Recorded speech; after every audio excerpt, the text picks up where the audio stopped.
plusieurs siècles avant que l'homme ne soit créé, Dieu régnait déjà. Okay? Il avait déjà ses anges, il avait son royaume.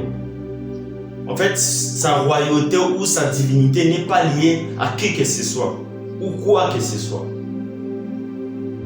Aujourd'hui, plusieurs gens ils réunissent l'existence même des dieux parce qu'aujourd'hui il n'y a pas telle ou telle chose. Aujourd'hui, les gens nient la puissance des dieux à cause de certains manques dans leur vie. Aujourd'hui, beaucoup de personnes, pour que Dieu soit Dieu, en fait, il faut qu'ils aient certaines choses dans leur vie. Et s'ils n'ont pas ce genre de choses dans leur vie, pour eux, Dieu n'existe pas.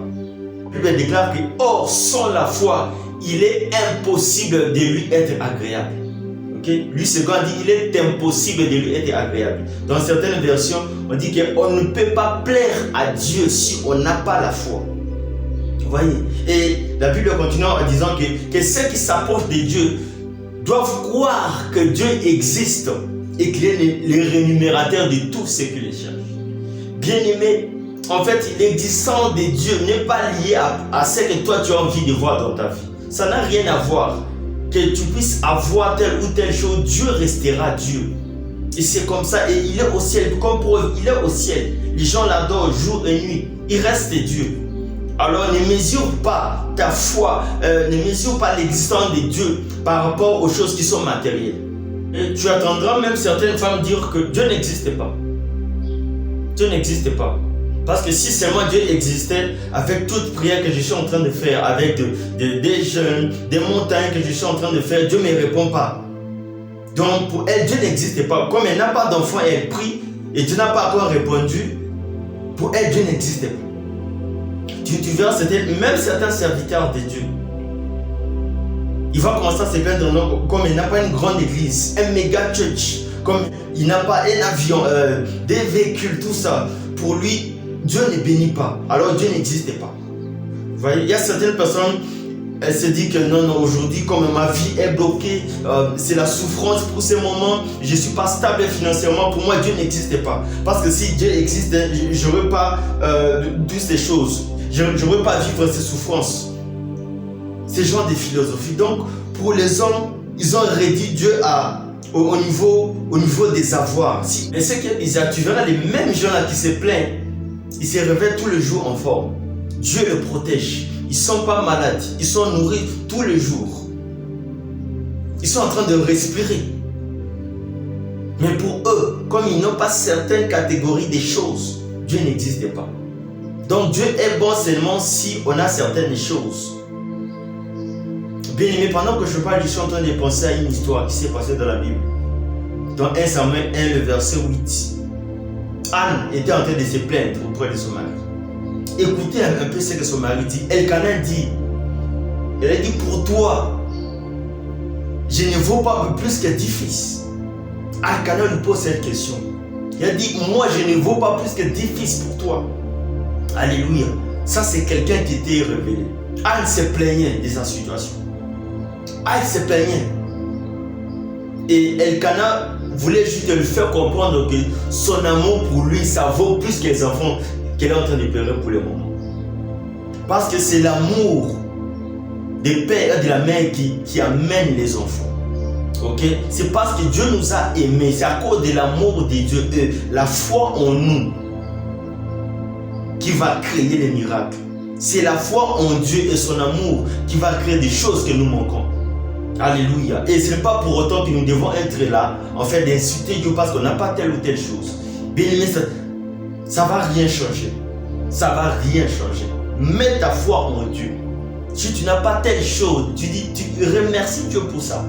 Tu dis, Seigneur, si je n'ai pas telle chose ou telle chose, peu importe, mais je sais que toi tu es là, tu m'aimes, tu es mon Dieu.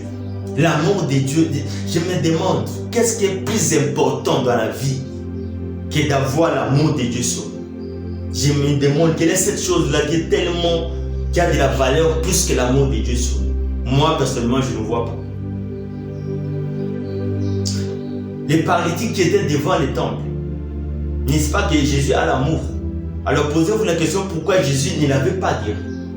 Jésus a fait 3 ans et demi dans son ministère. Il était là, il passait devant ces jeunes hommes-là. Pourquoi Jésus ne l'a pas guéri tout de suite? Est-ce que le fait que Jésus ne puisse pas les guérir montrer que Jésus ne l'aime pas? Je ne pense pas. C'est ce que nous faisons. Alléluia. En fait, et vous savez pourquoi ça? Le problème, c'est que ce n'était pas les moments de la visitation de cet homme-là. Ce n'était pas les moments, même si Jésus était là, avec l'amour qu'il avait pour cet homme. Ce n'était pas les moments.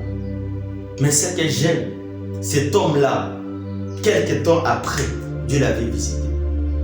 Bien aimé, c'est un problème des temps. Alors la pression, la désolation, les désespoirs, que ça ne te pousse pas à commettre le péché.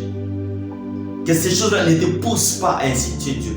Que ces choses-là, ça ne pousse pas à nier la raison même de ta foi, les piliers de ta foi, l'existence de Dieu. Que ça ne te pousse pas à ces choses. Mais le jour où tu diras que Père, même si aujourd'hui je ne suis pas stable dans la vie, même si aujourd'hui je ne me suis pas encore marié, même si aujourd'hui je n'ai pas des enfants, même si aujourd'hui je n'ai pas un travail, je suis chômeur, même si aujourd'hui rien ne marche dans ma vie, mais je sais que toi tu m'aimes et ton amour pour moi va te pousser toujours à faire quelque chose dans ma vie. Peu importe le temps, mais je sais que toi Dieu tu es là pour moi. Voilà ces genres de prières, ces genres de paroles qui vont pousser à Dieu d'agir. Et non l'insulte, quand on dit que comme je ne vois pas ça, Dieu n'existe pas. Bien-aimé, Dieu a besoin de ta foi. Et parmi les raisons que Dieu met des épreuves dans la vie des gens, c'est pour éprouver leur foi, comme Job. Dieu a besoin de ta foi. Il faut que ta foi s'opère, même dans les ténèbres, même dans les déserts, même dans des moments compliqués. Dieu a besoin de voir ta foi en lui.